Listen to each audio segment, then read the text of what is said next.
A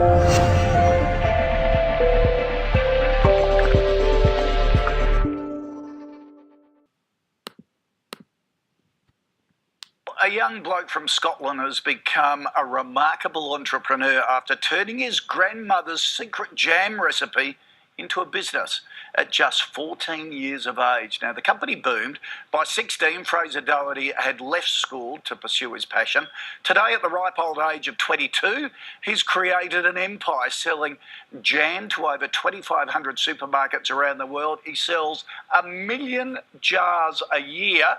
Fraser joins me now. Good morning to you. Welcome to Australia. Thank you. Now, how did you go about making the jam with your nan? Did she help you to start with? Yeah, exactly. Well, my adventures in jam began at the age of 14 when my gran taught me how to make jam one afternoon in her tiny little kitchen in Glasgow, and I started making it as a hobby and selling it to the neighbours and at farmers markets. And then by the time I was 18, I'd managed to get super jam into all of the big supermarkets in the UK. Now, how? How did you do it? How did you take it from a hobby and selling locally and crack supermarkets? It took a very long time, but I came up with the idea to try and make jam 100% from fruit. And Waitrose had a Meet the Buyer Day, which is kind of like the X factor of selling groceries to supermarkets. And hundreds of people show up and stand in a queue and get their chance to pitch their idea. Right. And they put the products into all of their stores as a result of that. And there was a bit of media coverage, and it just flew off the shelves. I think in one store in Edinburgh, where I'm from, they sold about 1,500 jars on the first day. Wow.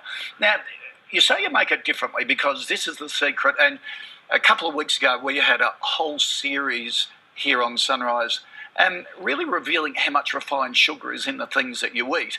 Now, jam is a classic, but with yours, there's no refined sugar, is there? Exactly, yeah. I mean, jam is usually almost entirely sugar, and my gran and I came up with the idea to try and make jam 100% from fruit, so without adding any sugar or anything artificial, so it's all natural and it's just fruit. Okay, now you're here to launch it here into Australia. Do you reckon you can crack the supermarkets here? What's been the response? Yeah, I mean, it's going really well in Australia, and I'm working with a local company called Honest to Goodness, who are selling the products on their website and to lots of independent stores. Great little business, part of our Business Builders program over the last couple of years. Yeah, and hopefully we'll get the products into the supermarkets and lots of independent stores all over the country. A bit later in the show, I'm doing a segment which our viewers voted on how to make $1 million. And one of my tips is to start your own business. Turn a hobby into a business, which is exactly what you've done. Give us some tips on how to do it, how to make it successful. If there are 3 tips you could leave someone, what would they be? Well, I guess I would say start small. Mine is a story that shows that something that can start on a really small scale in a kitchen or a bedroom or a garage can grow into something amazing. Yeah.